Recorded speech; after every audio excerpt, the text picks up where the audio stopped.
ระครูปริยัติยานุศาสตร์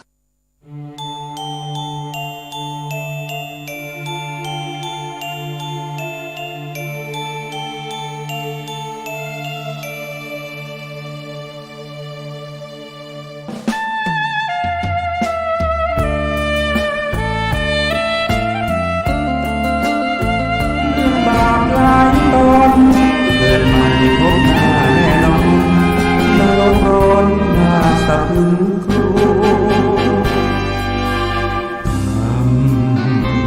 อำนาจกรรมกุศลกรรมหรืออกุศลกรรมไม่ควรกระทำกรรมที่ผิดติดตัวทำบาปโหดร้ายมันไม่ใช่เรื่องยิ้มหัวผลลัพธ์น่ากลัวน่ากลัวอำนาจกรรม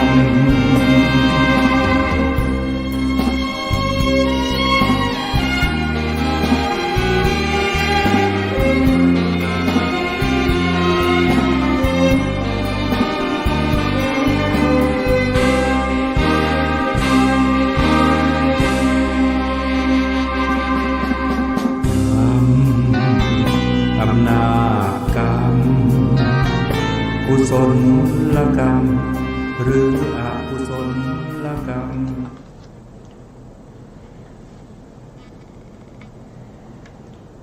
พุทธังสรณังคัจฉามิธัมมังสรณังคัจฉามิสังฆังสรณังคัจฉามิกราบนมัสการพระมหาเถระพระสังฆาธิการพระเถรานุเถระสวัสดีท่านผู้ฟังและผู้ชมทุกท่านที่ติดตามในรายการพระไตรปิฎกลอยฟ้าครั้งนี้เป็นครั้งที่7ในเรื่องของสติปัฏฐาน 4ตอนกายานุปัสสนาสติปัฏฐานในกายานุปัสสนาสติปัฏฐานมีหมวดธรรมอยู่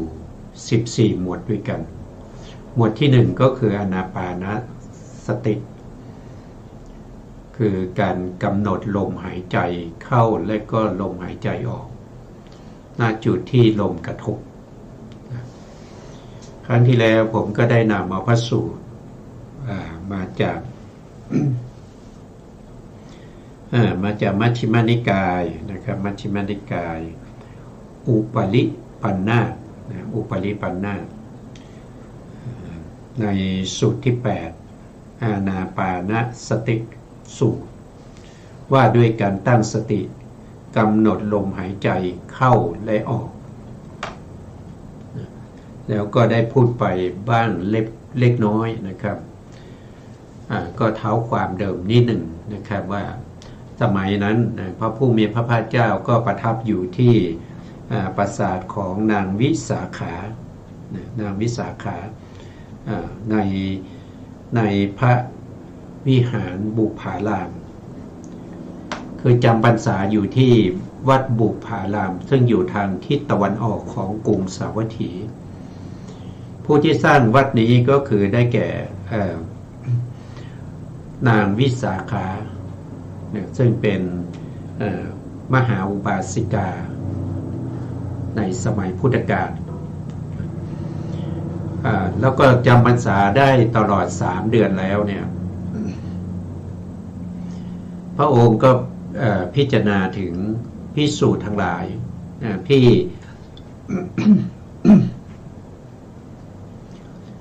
ิกษุนวกะหรือภิกษุบวชใหม่ทั้งหลายเนี่ยที่มีพระเถระนะครับที่พร่ำสอนอยู่บางพระเถระทั้งหลายก็คือได้แก่พระเถระที่มีชื่อเสียงนะครับอย่างเช่นพระสารีบุตรพระโมคคัลลานะพระมหากัสสปะพระมหากัจจายนะพระอานนท์เป็นต้นนะครับก็พร่ำสอนภิกษุเหล่านั้นอยู่เมื่อพระพุทธองค์พิจารณาแล้วก็เห็นว่าถ้าจะจาริกไปหลังจากออกพรรษาแล้วพระพุทธองค์ก็จะ จาริกไปในสถานที่ต่างๆเพื่อจะไปโปรดผู้ที่มีศรัทธานะครับเมื่อพิจารณาอย่างนี้แล้วก็เห็นว่าถ้าเราจากไปเนี่ยภิกษุที่กำลังจะได้คุณธรรมจะได้คุณธรรมจะได้เข้าถึงพระธรรมก็จะหมดโอกาส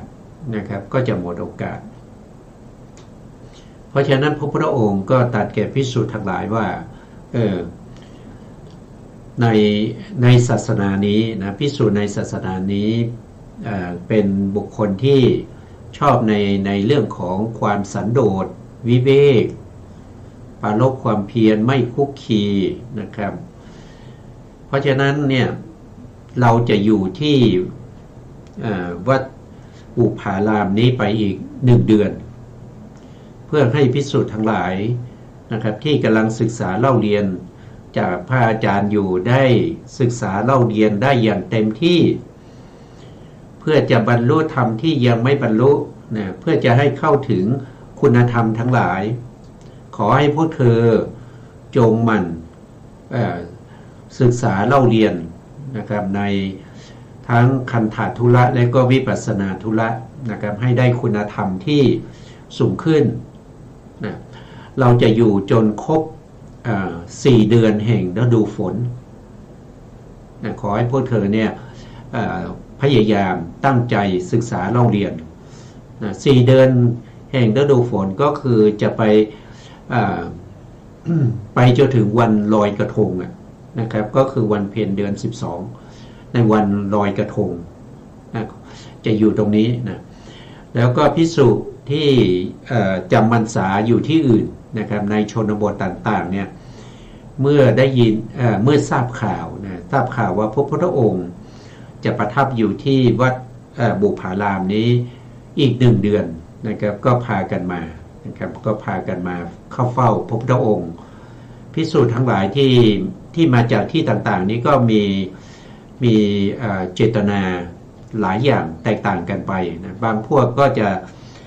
บางพวกที่รับกรรมฐานแล้วก็ไปประพฤติปฏิบัตินะไปจำพรรษาอยู่หน้าที่ต่างๆนะแล้วก็ได้คุณธรรมวิเศษหรือว่าได้เป็นพระอริยบุคคลเป็นพระอรหันต์แล้วเนี่ยนะในช่วงเข้าพรรษาก็จะกลับมาให้พระพุทธองค์เนี่ยได้พยากรณ์ว่าคนนี้คนนั้นนะครับได้เป็นผู้ที่สิ้นกิเลสแล้วนะครับเป็นพุทธบุตรนะก็พากันมานะบางพวกก็จะมาเข้าเฝ้าชมพระบารมีของพระพุทธองค์นะเพื่อจะให้ได้เห็นนะครับบางคนเนี่ยบวชมาแล้วยังไม่เคยเห็นเห็นตัวจริงของพระพุทธองค์นะก็เดินทางกันมานะเพื่อจะเข้าเฝ้าเพื่อจะมากราบพระบาทนะครับให้ลึกถึงคุณของพระพุทธองค์นะครับก็พากันมานะเราก็ครั้งที่แล้วเราก็ถึงตรงนี้นะเพราะฉะนั้นเราก็ไปต่อครั้งที่แล้วนะครั้งที่แล้วเนี่ยก็ถึงตรงนี้นะครับว่าภิกษุชาวชนบทนะทราบข่าวว่าพระผู้มีพระภาคจะรออยู่ที่กรุงสาวัตถีนั้นจนถึงเดือน4แห่งฤดูฝนนะถึงตรงนี้นะ ซึ่งก็จะเป็นพระพุทธองค์ก็จะจาริกไปเมื่อครบ4 เดือนแล้วนะครับก็คือหลังจากวันลอยกระทงนะเราก็บ้านเราก็ลอยกระทงกันนะครับพระพุทธองค์ก็จะจาริกไปในที่ต่างๆนะไปโปรดบุคคลที่มาปรากฏอยู่ในข่ายพยานนะครับหรือว่าจะไปแสดงธรรมในเมืองต่างๆนะทั่วชมพูทวีปนะตรงไหนที่เห็นว่าเหมาะสมตรงไหนที่เห็นว่ามีเวนยสัตว์อยู่พระพุทธองค์ก็จะไปโปรดสัตว์เหล่านั้นนะครับให้ได้คุณวิเศษนะตามที่เขาได้ตั้งความปรารถนามาตั้งแต่พระพุทธเจ้าในอดีตพระพุทธเจ้าในอดีตหรือว่าได้สร้างบุญบารมีมานะครับเพื่อจะเป็นพุทธเวไนยนะอันนี้ก็เป็นจุดประสงค์ที่พระพุทธองค์จาริกไปนะครับภิกษุ ชนบทเหล่านั้นก็พากันหลั่งไหลมายังกรุงสาวัตถีนะกรุงสาวัตถี เพื่อจะเข้าเฝ้าพระผู้มีพระภาคเจ้านะฝ่ายภิกษุผู้เถระเหล่านั้นก็โอวาทพร่ำสอนนะพร่ำสอนภิกษุพวกที่บวชใหม่นะครับนะก็สอนต่อไปนะครับสอนมา3 เดือนแล้วนะครับก็จะสอนไปอีก1 เดือนนะภิกษุบางรูปก็สอนภิกษุที่บวชใหม่อยู่10 รูปบางรูปก็สอนภิกษุบวชใหม่20 รูปนะบางรูปก็สอน30บางรูปก็สอน40นะภิกษุเหล่านั้นนะครับก็รับฟังโอวาทแล้วก็ประพฤติปฏิบัติธรรมนะครับตามที่อาจารย์ท่านได้พร่ำสอนอยู่ภิกษุผู้เถระนะโอวาทพร่ำสอนย่อมรู้ชัดถึงคุณวิเศษกว้างขวางยิ่งกว่าที่ตนเคยรู้มาก่อนก็คือภิกษุนะอันภิกษุผู้เถระโอวาทพร่ำสอนอยู่ย่อมรู้ชัดธรรมวิเศษอย่างกว้างขวางยิ่งกว่าที่ตนนั้นได้รู้นะครับก็คืออาจจะมีพระปริยัติเนี่ยมากขึ้นนะได้มีความรู้ความเข้าใจมากขึ้นเพราะอยู่ที่ไหนอยู่ใกล้กับพระพุทธองค์นะอยู่ใกล้กับพระพุทธองค์แล้วก็เป็นผู้ที่พร่ำสอนภิกษุทั้งหลายอยู่นะครับเมื่อมีปัญหาก็สามารถที่จะเข้าสอบถามนะครับหรือว่าสอบความรู้กับภิกษุผู้เถระทั้งหลายว่าธรรมนี้เป็นยังไงก็ทำให้เกิดความรู้ความเข้าใจที่มากกว่าที่ตนได้เข้าใจอยู่แล้วอันนี้ก็เป็นของภิกษุผู้เถระทั้งหลายนะสมัยนั้นแหละพระผู้มีพระภาคเจ้ามีภิกษุแวดล้อมประทับนั่งกลางแจ้งนะครับในราตรีวันเพ็ญ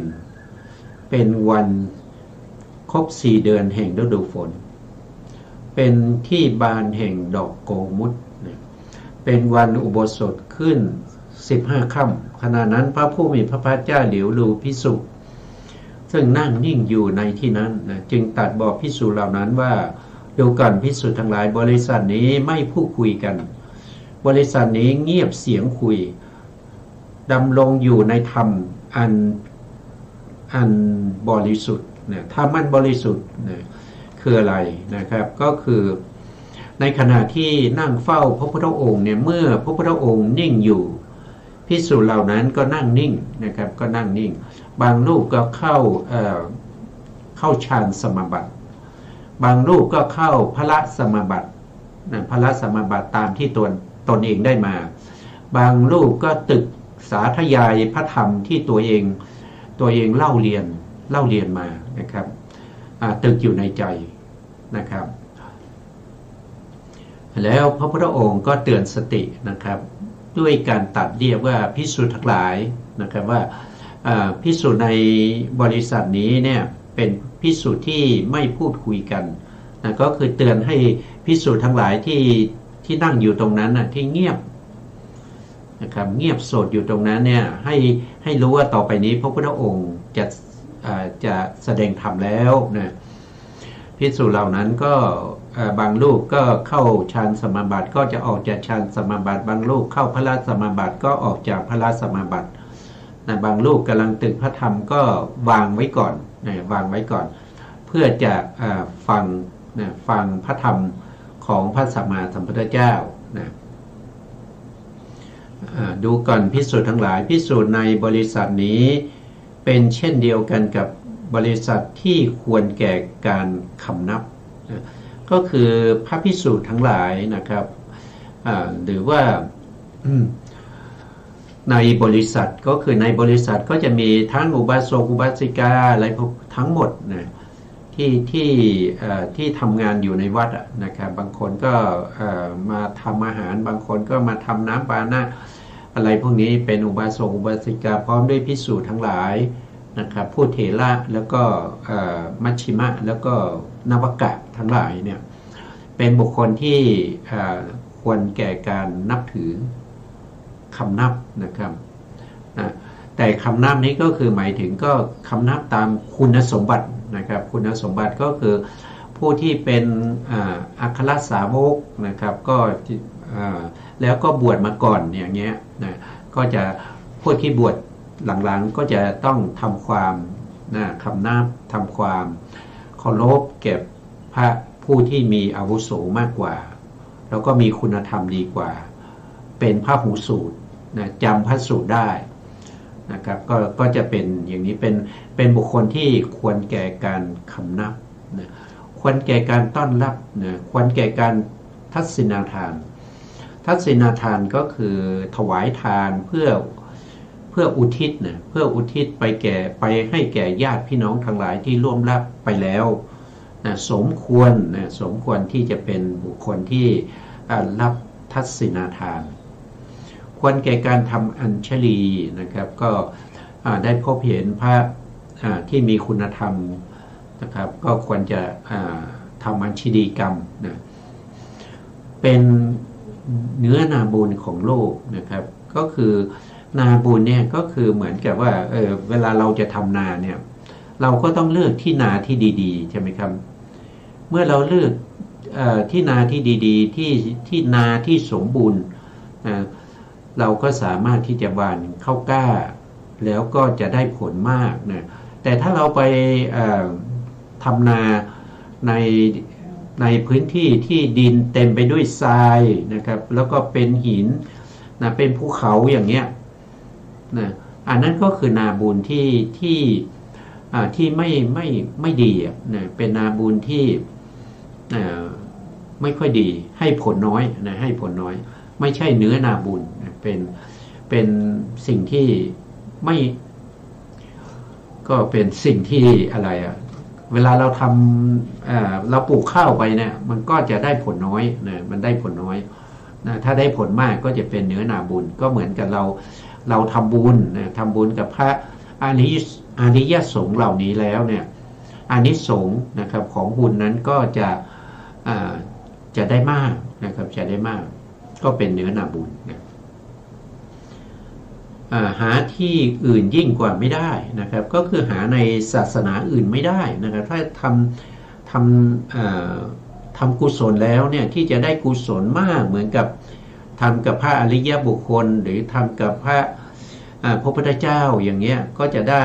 อานิสงส์มากนะครับภิกษุในบริษัทเดียวกันนะครับในบริษัทเดียวกันบริษัทที่เขาถวายของน้อยก็ได้ผลมากนะครับก็คือหมายถึงพระภิกษุที่มีคุณธรรมเป็นพระอริยบุคคลนะให้ถวายปัจจัยน้อยนะครับปัจจัยก็หมายถึงเสื้อผ้านะครับหรือจีวรเครื่องสังฆตินะบาตรอัฐบริขารทั้งหลายถวายอาหารนะครับหรือว่าถวายที่อยู่ที่อาศัยเสนาสนะหรือว่าถวายยาคีลนะเภสัชนะหรือว่าถวายพวกที่เป็นน้ำผึ้งน้ำตาลน้ำอ้อยอะไรพวกนี้นะครับก็จะถึงแม้จะถวายน้อยก็ได้ผลมากนะครับเพราะว่าคุณธรรมของผู้รับเนี่ยมีมากนะและถวายของมากมีผลมากยิ่งขึ้นนะครับก็คือมีผลมากกว่าที่ตนได้ถวายนะภิกษุนี้บริษัทนี้เป็นเช่นเดียวกันกับบริษัทอันชาวโลกอยากที่จะได้พบเห็นนะครับก็คือผู้ที่รู้นะครับรู้ว่าพระพวกนี้เป็นพระอริยบุคคลมีความประพฤติปฏิบัติที่ดีมีศีลนะครับมีคุณธรรมทั้งหลายทรงไว้ซึ่งพระวินัยพระสูตรแล้วก็พระอภิธรรมนะเมื่อเขาได้ยินอย่างนี้เนี่ยเขาก็จะเกิดศรัทธาแล้วก็เขาก็จะเดินทางมาเพื่อจะมาทำบุญด้วยนะครับเพราะอะไรก็เพราะว่าเขาอยากได้บุญนะเขาอยากได้บุญเพราะฉะนั้นอยากได้บุญเนี่ยอยากได้บุญที่บริบูรณ์อยากได้บุญที่มากก็ต้องถวายแก่พระภิกษุที่เป็นพระอริยบุคคล เขาก็จะพากันมานะครับพากันมาบริษัทนี้เช่นเดียวกับบริษัทอันสมควรที่จะมีที่แม้คนผู้เอาเสบียงของบ่าแล้วก็เดินทางมาชมอันนี้ก็เป็นคล้ายๆเป็นอุปมานะครับก็คือถึงจะอยู่ไกลมากนะครับที่จะเดินทางเนี่ยต้องอาศัยเสบียงใช่ไหมพูดถึงเสบียงนี้เราก็นึกถึงตัวเรานะครับนึกถึงตัวเรานะครับตัวเราเนี่ยอย่างผมเนี่ยก็นึกถึงตัวเองว่านะครับอายุก็มากแล้วนะครับ70แล้วนะจะตอนนี้ก็66เข้า67แล้วนะก็เป็นบุคคลที่ใกล้ฝั่งแล้วนะก็มานึกถึงว่าเราจะต้องเดินทางต่อนะครับเราจะต้องเดินทางต่อไปในภพต่อไปเพราะเรายังไม่ได้เป็นพระอริยบุคคลไม่ได้เป็นพระอรหันต์นะเพราะฉะนั้นเราก็ต้องนึกถึงเสบียงในระหว่างทางที่เราจะไปนะครับเราก็ต้องมีการทำบุญนะครับมีการถวายอาหารถวายอาถรรพ์บริขารถวายเสนาสนะที่อยู่ที่อาศัยนะครับให้แก่บุคคลที่เป็นผู้ที่มีคุณธรรมนะครับปัจจุบันก็จะหายากหน่อยผู้ที่เป็นพระอริยบุคคลนะครับก็เราศรัทธาที่ไหนนะเราศรัทธาวัดไหนเราศรัทธาแก่บุคคลใดเห็นว่าท่านมีคุณธรรมมีศีลมีข้อประพฤติปฏิบัติที่เรียบร้อยสมกับเป็นสาวกนะสาวกของพระพุทธเจ้าเราศรัทธาที่ไหนก็ไปทำที่นั่นนะเราก็จะได้เสบียงนะครับจะได้เสบียงในการเดินทางไปในภพหน้าในภพข้างหน้าต่อไปนะครับเพราะว่าเราเชื่อว่าเราเนี่ยไม่ได้เกิดภพนี้ภพเดียวนะครับเราจะต้องเวียนว่ายตายเกิดนะครับภพหน้าเราก็ยังจะต้องเดินทางอยู่นะเดินทางไปไหนก็คือเดินทางไปเพื่อให้ได้ประโยชน์นะครับเพื่อให้ได้ประโยชน์ก็ต้องคำนึงถึงประโยชน์3อย่างนะครับประโยชน์ในภพนี้ประโยชน์ในภพนี้เราก็ทำได้สมบูรณ์แล้วเราก็ทำการทำงานมีเงินเดือนนะครับมีการมีเงินเดือนได้ทรัพย์สินเงินทองนะครับที่อยู่ที่อาศัยที่บริบูรณ์แล้วอันนี้คือประโยชน์ในภพนี้แล้วประโยชน์ในภพหน้านะครับประโยชน์ในภพหน้าก็คือเสบียงที่ผมว่านี่แหละนะครับก็คือจะต้องมีการทำบุญเพื่อไว้เป็นเสบียงในการเดินทางไปในภพหน้าแล้วอย่าลืมนะครับประโยชน์ที่3นั่นคือประโยชน์อย่างยิ่งนั้นก็คือเราทำบุญทุกครั้งเราต้องมีการปราลบหรือตั้งความปรารถนาด้วยบุญด้วยกุศลที่ข้าพระองค์ทำไปนี้จงเป็นพลวะปัจจัยให้ข้าพระองค์ได้ตรัสรู้ได้มีดวงตาเห็นธรรมของพระสัมมาสัมพุทธเจ้าได้เข้าถึงวิปัสสนาญาณนะครับได้เข้าถึงมรรคถึงผลในโอกาสข้างหน้าด้วยนะครับอันนี้ก็ตั้งความปรารถนานะครับตั้งความปรารถนาหรืออัตตะสัมมาปณิธินะตั้งอัตตะสัมมาปณิธิเอาไว้นะทำบุญภพหน้าเราก็จะเป็นบุคคลที่มีบุพเพกตะปุญญาตาใช่ไหมเราได้ทำบุญในภพนี้คือทำบุญในภพนี้แล้วนะครับได้บำเพ็ญกุศลไม่ว่าจะเป็นทานกุศลศีลกุศลหรือภาวนากุศลในภพนี้นั่นก็แสดงถ้าเราไปภพหน้านะพอภพหน้าหรือภพต่อไปเราก็เป็นบุคคลที่มีบุพเพกตะบุญญาตาก็คือมีบุญบารมีมาจากภพก่อนๆนะเพราะอะไรเรามีบุญนะครับก็เพราะว่าเราตั้งตนไว้ชอบมีอัตตะสัมมาปณิธินะครับในภพก่อนๆนะครับที่เราตั้งไว้นะก็ต้องตั้งอย่างนี้นะครับเมื่อเราตั้งอย่างนี้ก็เป็นประโยชน์นะเป็นประโยชน์แก่เราและก็ญาติพี่น้องของเรานะครับนะมีพระอรหันต์ขีณาสพในหมู่ภิกษุนะครับก็คือหมายถึงว่าในบริษัทนี้มีพระขีณาสพนะพระขีณาสพก็คือเป็นพระอรหันต์เป็นบุคคลที่สิ้นกิเลสแล้วนะครับเช่น พระสารีบุตรพระโมคคัลลานะพระมหากัสสปะนะครับพระมหากัจจายนะพระอานนท์พระอานนท์ในตอนนั้นก็ยังเป็นโสดาบันอยู่นะครับก็เป็นอะไรเป็นพระเสขบุคคลนะครับเป็นบุคคลที่ยังต้องศึกษาอยู่นะครับก็มีพระอรหันต์หลายรูปนะครับมีอนุรุทธะอย่างเงี้ยมีอนุรุทธะมีเยอะแยะนะครับมีมากมายนะครับมีดูก่อนภิกษุทั้งหลายย่อมมีภิกษุในบริษัทสงฆ์นี้เป็นพระขีณาสพอยู่จบพรหมจรรย์แล้วนะอยู่จบพรหมจรรย์แล้วได้ทำกิจที่ควรทำเสร็จแล้วนะครับปรงภาระได้แล้วนะบรรลุประโยชน์ของตนแล้วโดยลำพังสิ้นสังโยชน์ในภพแล้วนะผลวิเศษแล้วนะเพราะรู้ชอบนะครับแม้ภิกษุเช่นนี้ก็มีอยู่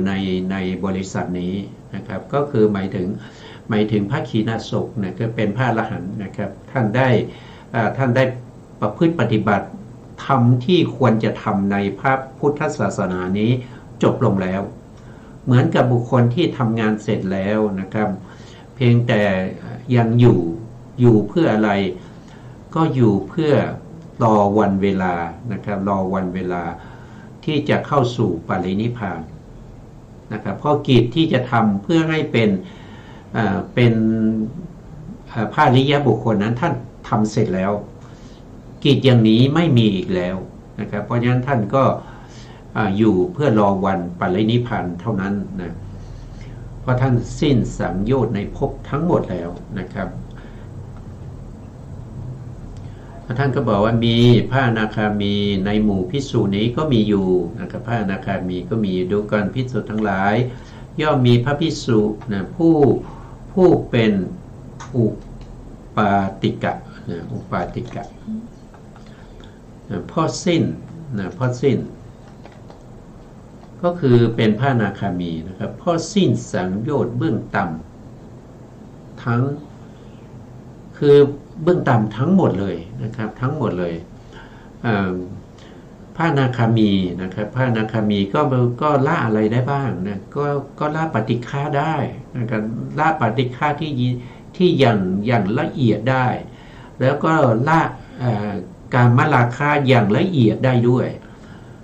นะครับอันนี้เป็นพระอนาคามีนะเป็นพระอนาคามีส่วนเรื่องของ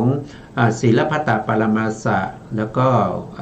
ทิฏฐานุสัยทิฏฐินะ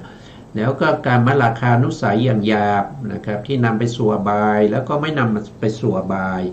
แล้วก็ปฏิฆะคือโทสะที่นำไปสู่อบายแล้วก็ไม่นำไปสู่อบายเนี่ยพระโสดาบันแล้วก็พระสกทาคามีนะท่านก็ละได้แล้วท่านละแล้วนะก่อนที่ท่านจะมาเป็นพระอนาคามีนะแต่ท่านยังมีเขาเรียกว่าภาวะราคานุสัยนะภาวะราคานุสัยหรือยังมีความยินดีชอบใจในเรื่องของรูปฌานรูปฌานรูปภพอรูปภพอย่างเงี้ยท่านยังมีมานะมานานุสัยมานะก็คือเห็นไปตามความเป็นจริงนะครับเช่นถ้าเห็นภิกษุปุถุชนเนี่ยแย่งอาหารกันนะท่านก็จะเห็นแล้วท่านก็หวนนึกถึงตัวเองว่าตัวเองได้พ้นไปจากความเป็นอย่างนั้นแล้วนะครับพวกนั้นเป็นปุถุชนเราเป็นถึงพระอนาคามีอย่างนี้อันนี้ก็คือมานะนะครับก็ยังมีอยู่นะมานะนี่ผู้ที่ละได้ต้องเป็นพระอรหันต์นะมานะแล้วก็ภาวะราคานุสัยแล้วก็อวิชชานุสัยเนี่ยละได้ด้วยความเป็นพระอรหันต์นะครับนะแล้วก็ผู้ที่จะปรินิพพานนี้ก็ต้องเป็นพระอรหันต์นะครับจะปรินิพพานในโลกนั้นๆนะครับก็คือหมายถึงว่าถ้าละสังโยชน์เบื้องต่ำแล้วเนี่ยนะครับท่านก็จะไม่กลับมาเกิดในโลกนี้อีกนะครับโลกนี้ก็คืออะไรก็คือมนุษย์โลกนะก็คือพูดง่ายๆก็คือกามสุขติภูมิ กามสุขติภูมิก็มีมนุษย์และเทวดาถ้าท่านเป็นพระอนาคามีแล้วท่านจะไม่มาแล้วนะครับท่านตอนที่ท่านตายท่านเป็นพระอนาคามีท่านก็ต้องไปเกิดเป็นพรหมท่านไม่เกิดเป็นเทวดาไม่เกิดเป็นมนุษย์นะนี้ท่านก็จะไปเป็นพรหมแล้วท่านก็จะปรินิพพานในพรหมโลกนะในพรหมนะครับจะไม่หวนกลับมาแล้วนะส่วนถ้าเป็นพระโสดาบันเนี่ยท่านก็สามารถมาเกิดในโลกเป็นมนุษย์ได้อีกนะเป็นมนุษย์หรือเป็นเทวดาเนี่ยท่านสามารถมาเกิดได้ถึง7 ครั้งนะครั้งที่7เนี่ยท่านก็จะได้เป็นพระอรหันต์แต่บางท่านก็ไม่กลับมาเกิดในกามสุขติภูมิแล้วนะพอท่านได้เป็นพระอนาคามีสมมติว่าเป็นโสดาบันอย่างเงี้ยก็มาเกิดในโลกมนุษย์นะเกิดในโลกมนุษย์แล้วก็ไปเกิดในเทวดานะครับก็เกิดได้เท่าไหร่เกิดได้ถึงเทวดาก็ได้ถึง6นะครับได้ถึง6 ครั้งนะพอครั้งที่6ท่านอาจจะเป็นพระอนาคามีพอเป็นพระอนาคามีแล้วท่านก็ตายจากความเป็นเทวดาก็ไปเกิดเป็นพรหมอย่างเงี้ยได้พอไปเกิดเป็นพรหมเนี่ยอาจจะเกิดได้หลายชั้นนะพรหมหลายชั้นสมมติไปเกิดในอาวิหานะครับไปเกิดในสุทธาวาสภูมิอาวิหาชั้นแรกนะอาวิหาเสร็จแล้วท่านก็ประพฤติปฏิบัติยังไม่ได้เป็นพระอรหันต์ท่านก็จะตายจากอาวิหาแล้วก็ไปเกิดในอัตตปาขึ้นไปอย่างเนี้ยนะครับไปได้อีกนะครับก็ไปได้นะไปได้จนถึงอกนิฐาก็ต้องได้เป็นพระอรหันต์แน่นอนแล้วก็ปรินิพพานอย่างนี้เป็นต้นนะครับอันนี้ก็เป็นเรื่องของบุคคลกับภพภูมินะภพภูมิที่อาศัยเกิดนะครับเป็นบุคคลที่ได้คุณธรรมวิเศษนะครับได้เป็นพระอริยบุคคลแล้วนะมีอันไม่กลับมาเกิดในโลกนี้อีกเป็นธรรมดานะแม้ภิกษุเช่นนี้ในหมู่สงฆ์นี้ก็มีอยู่นะอันนี้ท่านก็พูดถึงพระอริยบุคคลนะครับคนต่อไปก็คือพระสกทาคามีนะในหมู่ภิกษุนี้ก็มีอยู่ดูกันภิกษุทั้งหลายย่อมมีภิกษุนะสงฆ์ที่เป็นสกทาคามีสิ้นสังโยชน์3อย่างนะครับสังโยชน์3อย่างและเพราะทำราคะโทสะโมหะให้เบาบางราคะก็คือตัณหาความยินดีพอใจโทสะแล้วก็โมหะทำให้เบาบางนะครับไม่ใช่สมุเฉทประหารนะทำให้เบาบางราคะของพระสกทาคามีนั่นก็คือเป็นราคะเขาเรียกว่าเป็นกามราคะแบบละเอียดนะกามราคะแบบละเอียดเนี่ยสกทาคามียังละไม่ได้นะผู้ที่จะละกามราคะอย่างละเอียดได้ต้องเป็นพระอนาคามีนะต้องเป็นพระอนาคามีแต่พระอนาคามีไม่สามารถจะละรูปราคะอรูปราคะรูปฌานนะรูปฌานได้ต้องละได้ด้วยความเป็นพระอรหันต์นะโทสะก็เช่นเดียวกันนะโทสะก็ท่านก็ละโทสะประเภทที่เป็นเขาเรียกว่าเป็นโทสะอย่างหยาบนะครับแต่ไม่นำไปสู่อบายท่านมีโทสะอยู่นะครับแต่ท่านละโทสะที่เป็นอย่างหยาบแล้วก็ไม่นำไปสู่อบายได้โทสะอย่างละเอียดท่านก็ยังมีอยู่ส่วนโมหะนี้ท่านก็มีนะครับท่านก็มีอยู่นะโมหะนี้มีนะโมหะนี้ก็ผู้ที่จะละได้เนี่ยก็ต้องเป็นพระอรหันต์นะพระอนาคามีก็ยังละไม่ได้แต่พระอนาคามีละโทสะแบบหยาบโทสะแบบละเอียดได้แล้วนะครับนะแล้วก็จะไม่เกิดในโลกนี้อีกครั้งเดียวเท่านั้นนะถ้าพระสกทาคามีนะตายแล้วก็จะมาเกิดในกามสุขติภูมิจะเป็นมนุษย์หรือว่าเป็นเทวดา6 ชั้นก็ได้เพียงครั้งเดียวนะครับเมื่อได้ครั้งเดียวเนี่ยท่านก็จะได้เป็นพระอรหันต์แล้วก็จะปรินิพพานนะครับแต่บางท่านอาจจะยังไม่ปรินิพพานก็คือท่านมาเกิดเป็นสกทาคามีนะครับแล้วก็ท่านก็ปฏิบัติจนได้เป็นพระอนาคามี แล้วท่านก็ตายนะครับท่านก็ตายท่านก็ไปเกิดในพรหมโลกได้อีกนะครับก็ไปเกิดในพรหมโลกได้นะเพราะเป็นพระอนาคามีนะก็จะเป็นอย่างนี้นะ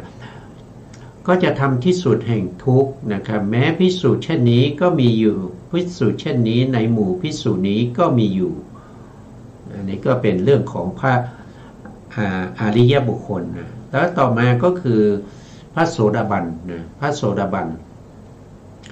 ซึ่งเป็นพระอริยบุคคลเบื้องต้นนะครับเบื้องต้นนะท่านบอกว่าดูก่อนภิกษุทั้งหลายย่อมมีภิกษุในสงฆ์นี้นะที่เป็นพระโสดาบันนะเพราะสิ้นสังโยชน์สามนะสังโยชน์สามอันไม่ตกต่ำเป็นธรรมดาสังโยชน์สามนี่ก็คือได้แก่ถ้าว่าโดยสังโยชน์ก็คือได้แก่อะไรนะครับก็ได้แก่ทิฏฐินะทิฏฐิสังโยชน์นะครับศีลพัตตปรมาสสังโยชน์วิจิกิจฉาสังโยชน์นะครับก็ละได้3นะละแบบสมุเฉทนะคือประหาร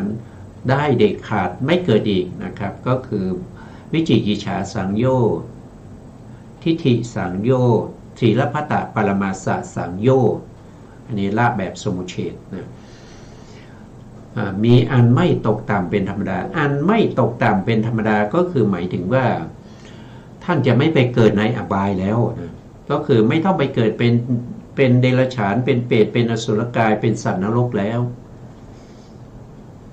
นะท่านอาจจะมาเกิดเป็นมนุษย์อีกนะเท่าทุนนะไม่ตกต่ำนะไม่ตกต่ำก็คือท่านเป็นมนุษย์อยู่แล้วนะครับเพราะท่านเป็นภิกษุนะครับก็มาเกิดในมนุษย์ได้อีกนะไม่ตกต่ำไปอบายแล้วนะครับนะเมื่อมาเกิดเป็นมนุษย์หรือเกิดเป็นเทวดาท่านก็สามารถที่จะเกิดในกามสุขติภูมิได้ถึง7ครั้งด้วยกันบางท่านก็อาจจะไม่ถึง7ครั้งนะครับอาจจะครั้ง2ครั้งท่านก็อาจจะได้เป็นพระอรหันต์นะบางครั้งบางท่านเนี่ยก็อาจจะได้ไปเกิดเป็นพรหมอีกนะครับก็มาเกิดเป็นเทวดาก่อนนะเป็นมนุษย์เป็นเทวดาก่อนแล้วก็ทำวิปัสสนาเจริญให้ได้เป็นพระอนาคามีแล้วก็ไปเกิดเป็นพรหมในพรหมโลกก็ได้นะครับก็ขึ้นอยู่กับอัธยาศัยขึ้นอยู่กับความต้องการของท่านนะครับความต้องการของท่านเป็นอุปนิสัยให้ท่านเนี่ยไปเกิดเป็นพรหมได้นะครับไปเกิดเป็นพรหมได้นะครับไม่ตกต่ำอีกแล้วแน่นอนที่จะตรัสรู้ในเบื้องหน้านะครับแม้ภิกษุอย่างนี้ในภิกษุนี้ก็มีอยู่นะครับก็คือในภิกษุทั้งหลายนี่มีอยู่นะครับ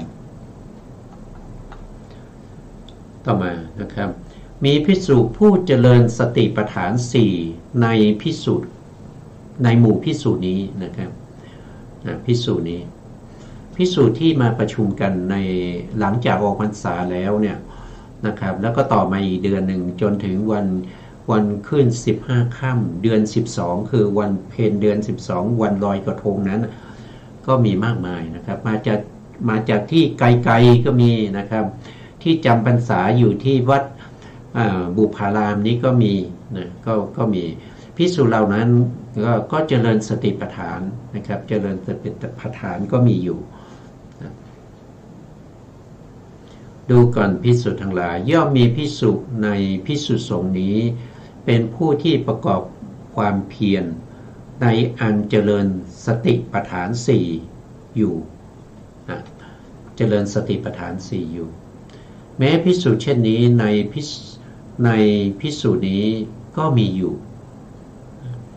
อันนี้เจริญสติปัฏฐานนะครับตอนนี้ท่านพระพุทธองค์ก็พูดถึงเรื่องของโพธิปักขิยธรรมนะธรรมที่เป็นโพธิปักขิยธรรมเริ่มต้นที่สติปัฏฐาน4สติปัฏฐาน4สติรู้อะไรนะเราก็พูดแล้วนะสติรู้อะไรสติก็รู้รูปในรูปไงรู้กายในกายนะครับสติก็รู้เวทนาในเวทนารู้จิตในจิตรู้ธรรมในธรรมนะสติปัฏฐานเป็นอย่างนี้แต่รายละเอียดย่อยก็จะมีอีกนะครับนะผู้ที่เจริญอย่างนี้ก็มีอยู่นะครับนะมีภิกษุ ผู้เจริญสัมมาประธานสี่ในหมู่ภิกษุนี้ก็มีอยู่สัมมาประธานสี่สัมมาประธานสี่ก็คือผู้ที่อาศัยความเพียรนะครับอาศัยความเพียรในการละอกุศลธรรมทั้งหลายที่เกิดขึ้นในใจของตัวเองเขาเรียกว่า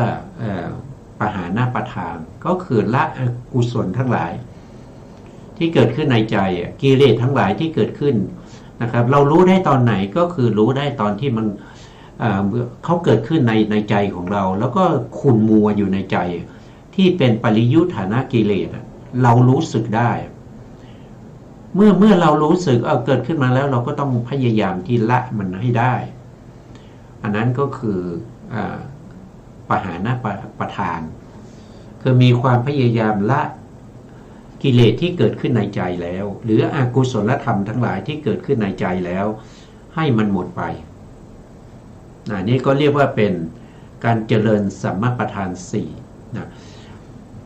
ข้อที่สองก็คือเมื่อละอกุศลที่เกิดขึ้นในใจแล้วเนี่ยก็ต้องมีการป้องกันหรือกีดกันทำยังไงก็ตามปิดกั้นไว้ไม่ให้อกุศลใหม่ๆเกิดขึ้นนะครับอันนี้ก็เรียกว่าเป็นสังวรประธานต้องมีการปิดกั้นต้องมีการ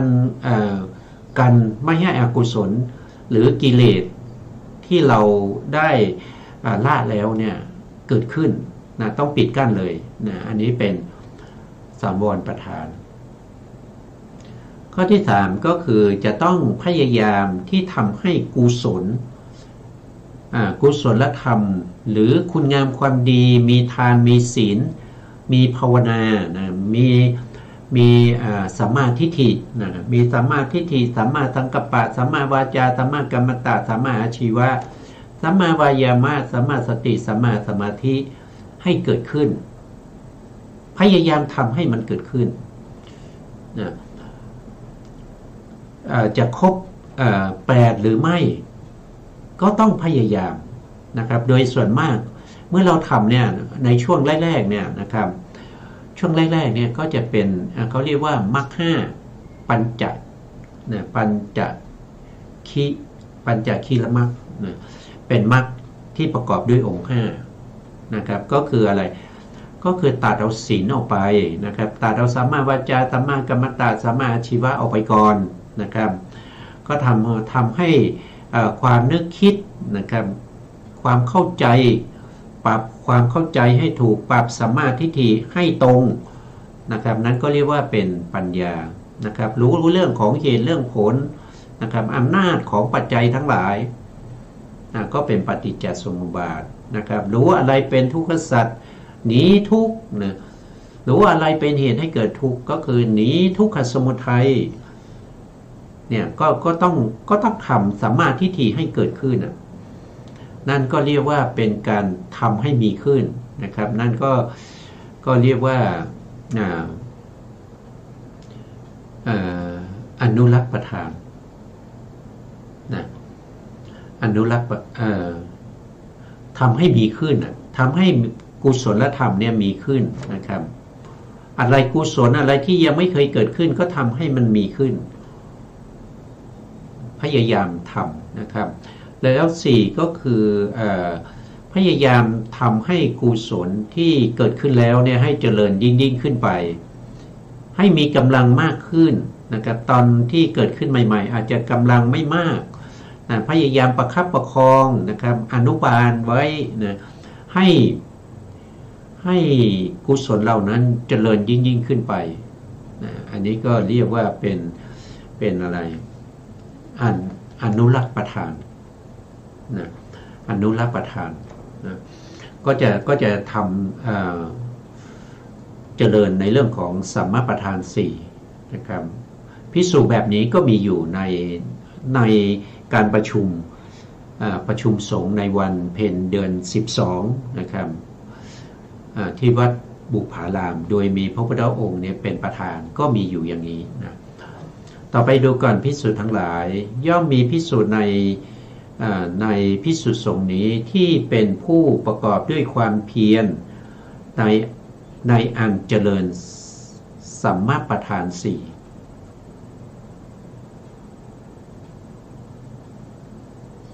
สัมมาประธานสี่อยู่นะครับแม้ภิกษุนี้ในหมู่ภิกษุนี้ก็มีอยู่นะสัมมาประธานสี่ก็เหมือนกันนะครับเหมือนเจริญสัมมาประธานสี่นะต่อไปภิกษุผู้เจริญอิทธิบาทนะอิทธิบาทสี่ในหมู่สงฆ์นี้ก็มีอยู่นะครับดูก่อนภิกษุทั้งหลายย่อมมีภิกษุ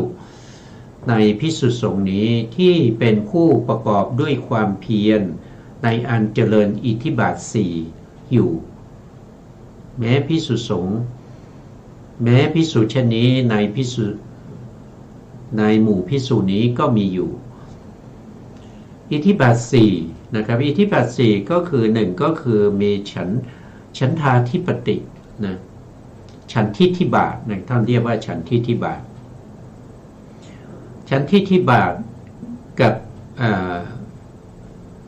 ฉันทาธิปติเนี่ยมันก็แตกต่างกันนะไม่เหมือนกันนะฉันทิฏฐิบาทเนี่ยจะเกิดกับสภาวธรรมที่เป็นกุศลเท่านั้นนะต้องเกิดกับโสภณจิตเท่านั้นแล้วก็เกิดกับจิตที่ทำหน้าที่ชวนะประกอบด้วยเหตุสองขึ้นไปต้องมีเหตุสองหรือเหตุสามเท่านั้นนะครับที่จะทำที่จะเป็นอิทธิบาทแต่ในที่นี้พูดถึงสติปัฏฐานเพราะฉะนั้นเราก็พูดถึงมหากุศลนะครับที่เป็นญาณวิปยุตและก็ญาณสัมปยุตนะครับฉันท่าที่อยู่ตรงนั้นนะฉันท่าที่อยู่ตรงนั้นเป็นฉันท่าที่มุ่งปฏิบัติเพื่อให้ได้มรรคให้ผลนั่นเรียกว่าเป็นฉันทาธิปติฉันทาธิปตินะต่อไปอันที่สองก็เรียกว่าเป็นวิริยินทิปตินะก็คือวิริยะนะครับก็คือวิริยะก็เช่นเดียวกันวิริยะก็ต้องประกอบอยู่ในมหากุศลนะมหากุศลนะเป็นมหากุศลจะไปประกอบที่อื่นเนี่ยก็ไม่เรียกว่าเป็นอิทธิบาทนะอาจจะเรียกว่าเป็นอธิบดีได้นะครับเป็นอธิบดีได้เพราะอธิบดีนี่กว้างกว่าอธิบดีนี่เป็นได้ทั้งอกุศลก็ได้นะมาอยู่ในอกุศลก็ได้อยู่ในกุศลก็ได้นะแต่ถ้าเป็นอิทธิบาทเนี่ยจะต้องอยู่ในกุศลเท่านั้นแล้วในที่นี้พูดถึงสติปัฏฐานนะครับแล้วก็พูดถึงอิทธิบาทในโพธิปัจขิยธรรมก็หมายถึงว่าในส่วนที่เป็นโลกิยะเนี่ยก็อยู่ในมหากุศลอยู่ในมหากุศลหรือว่าจะอยู่ในมหากิริยาก็ได้นะครับสำหรับพระอรหันต์ที่ท่านต้องการเข้านิโรธสมาบัติท่านต้องเจริญวิปัสสนาควบคู่ไปกับฌานสมาบัตินะเพื่อจะเข้านิโรธสมาบัติก็ใช้มหากุศลนั้นนะก็คือวิริยะที่อยู่ในมหากุศลกับวิริยะที่อยู่ในมหากิริยาก็แล้วแต่บุคคลนะแล้วแต่บุคคลอันที่สามก็คือได้แก่จิตทิบาทนะครับก็คือได้แก่ตัวองค์ธรรมก็คือได้แก่ตัวมหากุศลจิตแล้วก็มหากิริยาจิตนะอันนี้พูดถึงจิตเพราะเป็นจิตนะไม่ใช่จิตตาธิปติถ้าเป็นจิตตาธิปติก็รวมไปถึงอกุศลด้วยนะแล้วอีกอันหนึ่งก็คือได้แก่วิริยินทิบาทโทษทีก็จะเป็นวิมังสานะครับเป็นปัญญานะวิมังสิทิบาทก็คือตัวปัญญาที่อยู่ในมหากุศลญาณสัมปยุตนะหรือว่าตัวปัญญาที่อยู่ในมหากิริยาญาณสัมปยุตนะก็ทำหน้าที่อะไรก็คือทำหน้าที่ในขณะนั้นเขาทำหน้าที่ในเรื่องของถ้าเป็นโลกิยะในส่วนแรกนะครับก็ทำหน้าที่ในการกำหนดรู้ถึงลักษณะลัคนาที่จตุกะของรูปและนามนะแล้วก็มาจากนั้นนะเมื่อเชี่ยวชาญเมื่อชำนาญเมื่อประจักษ์แจ้งประจักษ์ตังเห็นชัดแล้วจนได้เข้าถึง สัมมาสนญาณแต่จากนั้นไปก็จะต้องมีพระไตรลักษณ์นี้เป็นอารมณ์นะครับก็ขึ้นอยู่กับแต่ละญาณขึ้นไปนะว่าจะอยู่ในญาณไหนนะครับจะอยู่เป็นสัมมาสนญาณหรือว่าอุทยพยญาณข้ามพ้นจากอุปกิเลสเข้าสู่พังคญาณพังคญาณแล้วก็พยญาณพยญาณอาทีนวญาณนิพพิทายานมูลจิตุกรรมตายานเป็นต้นขึ้นไปก็คือได้แก่ตัวฉันทะนะครับฉันทะวิริยะจิตแล้วก็ปัญญาที่ทำการพิจารณาถึงความไม่เที่ยงของรูปนามนะครับโดยความเป็นอนิจจานุปัสสนาอนิจจานุปัสสนาทุกขานุปัสสนาอนัตตานุปัสสนาอย่างนี้เป็นต้นอันนี้ก็เป็นอิทธิบาทอิทธิบาทที่เกิดจากกุศลเท่านั้นนะและในที่นี้มุ่งหมายเอาเฉพาะในมหากุศลแล้วก็มหากิริยามหากิริยาในมุ่งหมายว่าพระอรหันต์ที่ต้องการเข้านิโรธสมาบัติหรือผู้ที่เข้าพระสมาบัติภิกษุแบบนี้นะครับก็มีอยู่ในภิกษุสงฆ์นี้นะมีภิกษุผู้เจริญอินทรีย์5ในหมู่ภิกษุนี้ดูกันภิกษุทั้งหลายย่อมมีภิกษุสงฆ์นี้ที่เป็นผู้ประกอบความเพียรในอันเจริญอินทรีย์5อยู่แม้ภิกษุเช่นนี้ในหมู่ภิกษุสงฆ์นี้ก็มีอยู่อินทรีย์5อินทรีย์5ก็คือได้แก่ตัวที่1ก็คือสัตทินทรีย์คือศรัทธาก็คือได้แก่ตัวศรัทธาที่มีกำลังมากที่มีกำลังมากเข้าถึงความเป็นอินทรีย์เป็นผู้เป็นใหญ่เป็นผู้ปกครองนะครับเป็นผู้นำในเรื่องของศรัทธาศรัทธาก็คือสัตทินทรีย์อันที่2ก็คือได้แก่วิริยินทรีย์ก็คือวิริยะนะครับอันนี้ก็เข้าถึงความเป็นใหญ่เป็นผู้ปกครองอันนี้ก็เป็นอินทรีย์คือตัววิริยะเรียกว่าวิริยินทรีย์ที่3นั้นก็คือได้แก่สัตตินทรีย์สัตตินทรีย์ก็คือได้แก่สติสติก็เข้าถึงความเป็นอินทรีย์4ก็คือได้แก่สมาธิสมาธิก็เรียกว่าสมาธินทรีย์เข้าถึงความเป็นใหญ่เป็นผู้ปกครองเป็นผู้นำในธรรมนั้นก็เรียกว่าเป็นสมาธิเรียกโดยความเป็นอินทรีย์ก็เป็นสมาธินทรีย์ตัวสุดท้ายองค์ที่5องค์ที่5ก็คือได้แก่ปัญญินทรีย์ก็คือปัญญานะครับเข้าถึงความเป็นใหญ่เป็นผู้ปกครองก็มุ่งหมายเอาอินทรีย์5ที่ในมหากุศลแล้วก็มหากิริยานี่ก็มีอยู่ในภิกษุสงฆ์ที่เป็นสาวกของพระพุทธเจ้าที่กำลังเจริญอยู่ต่อไปก็คือพละภิกษุที่เจริญพละในภิกษุสงฆ์เหล่านี้ก็มีอยู่นะครับพละก็เหมือนกับอินทรีย์นะครับเพียงแต่ต่างกันที่ชื่อนะครับก็คือศรัทธาพละศรัทธาพละศรัทธาพละวิริยะพละสติพละสมาธิพละแล้วก็ปัญญาพละก็แล้วแต่จะเรียกกันว่าอินทรีย์หรือพละนะครับก็ชื่อก็เหมือนกันนะครับแต่การที่พระพุทธองค์แสดงทำไมเหมือนกันแล้วต้องแสดงก็แสดงตามอัธยาศัยของสัตว์ของสัตว์ที่ต้องการความเจริญในพระพุทธศาสนามีอัธยาศัยเมื่อฟังอินทรีย์แล้วเกิดความรู้สึกซาบซึ้ง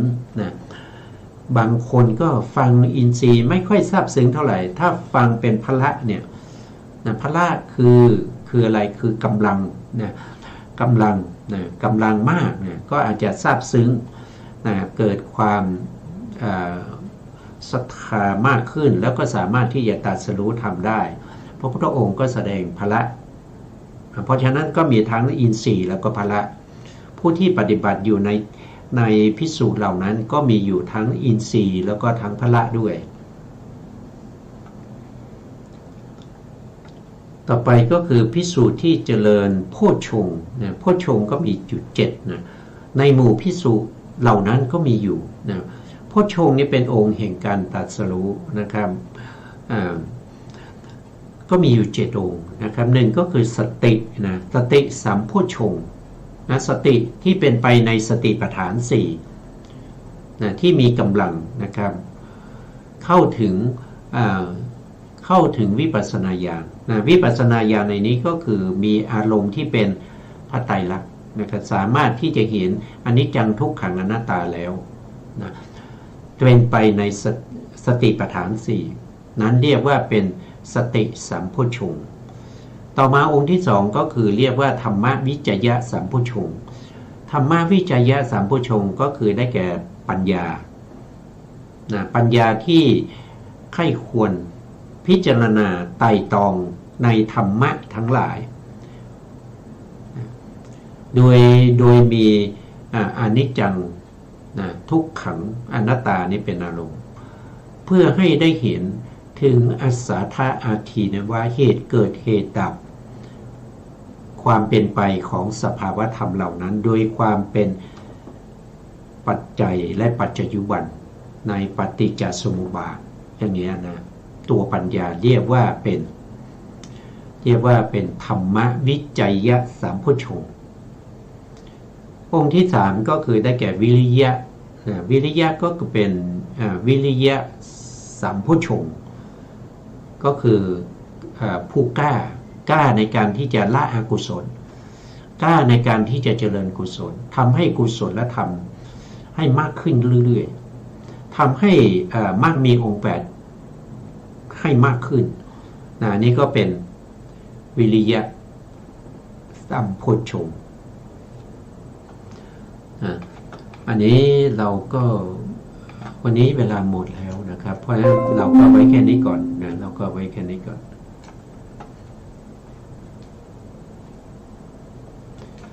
แล้วเราก็จะกลับมาพบกันใหม่ในครั้งต่อไปนะครับวันนี้เวลาเราหมดแล้วนะสุดท้ายนี้ขอกราบขอบพระคุณพระครูสมุทรวิศวัตรวรกิจโจผู้อำนวยการสถานีวิทยุเพื่อการศึกษาพระพุทธศาสนาและวัฒนธรรม FM 104.5 เมกะเฮิรตซ์วัดฝายหินจังหวัดเชียงใหม่และขอกราบขอบพระคุณพระครูปริยัติยานุศาสตร์ขอบคุณท่านผู้ฟังและผู้ชมทุกท่านที่ติดตามในรายการพระไตรปิฎกลอยฟ้าพบกันใหม่ในโอกาสต่อไปครับวันนี้ลาไปก่อนครับสวัสดีครับ